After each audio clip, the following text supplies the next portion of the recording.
Thank you, Dr.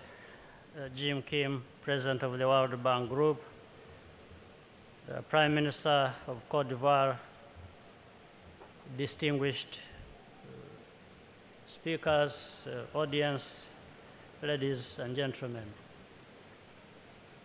I would like to thank Dr. Kim for the invitation to join you here today, and indeed, I'm very happy to do so.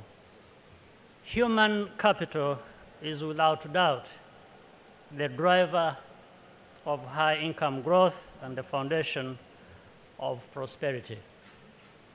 This is not an abstraction.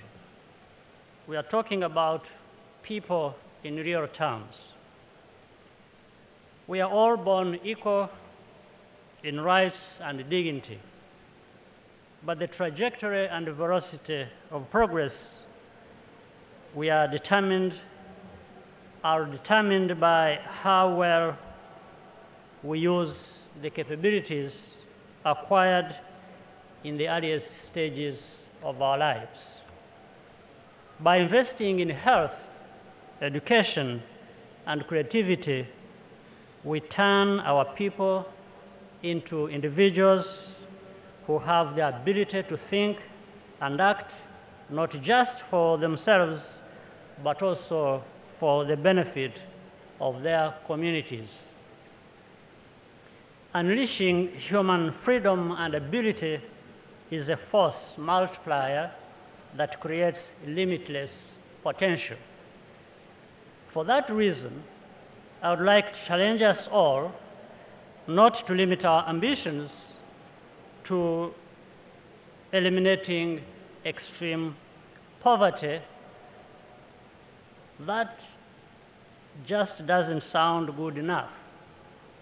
Our aim is prosperity and well-being for everyone. That is the essence of what keeps bringing us together here time after time. 23 years ago, as you know, Rwanda was utterly devastated. It is no accident that human capital was a low priority in the years before the genocide. As we worked to rebuild the nation, we had no choice but to put our people at the center of our strategy. It was simply a question of security and survival.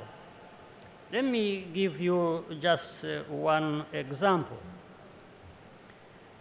In the decades before 1994, access to secondary and higher education was a political favor, subject to ethnic quotas.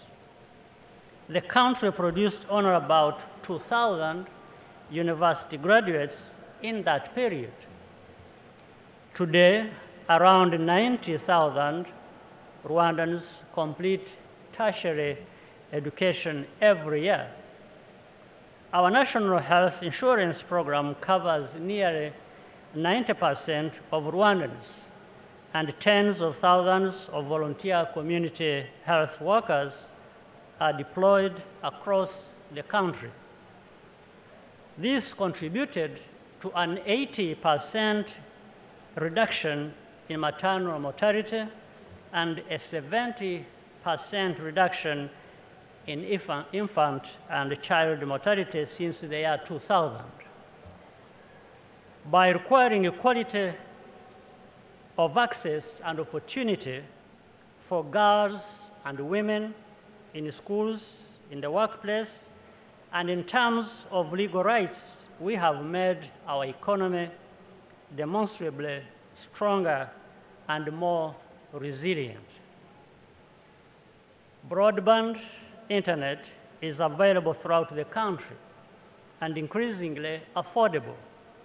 And we are expanding technical and vocational education with direct relevance for the job market. In the recent years, the evidence has grown that early childhood development pays huge dividends throughout the life course, both for individuals and the economy as a whole. That is why Rwanda has decided to bring all key agencies together into a coordinated early childhood development program focused on nutrition, sanitation, and preschool education. Eliminating malnutrition is a particular priority. The rate of stunting fell from over half of the children in 2010 to closer to 1/3 today. But this is still unacceptably high. Our target is to further reduce stunting to 15% by 2020, with annual 6% reductions thereafter.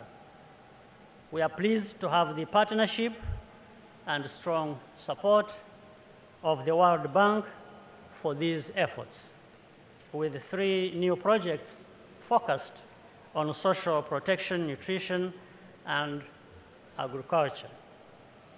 Rwanda still has a long way to go to reach high income status. Given our starting point, we are accustomed to difficult journeys. So there is no doubt that eventually we will get there.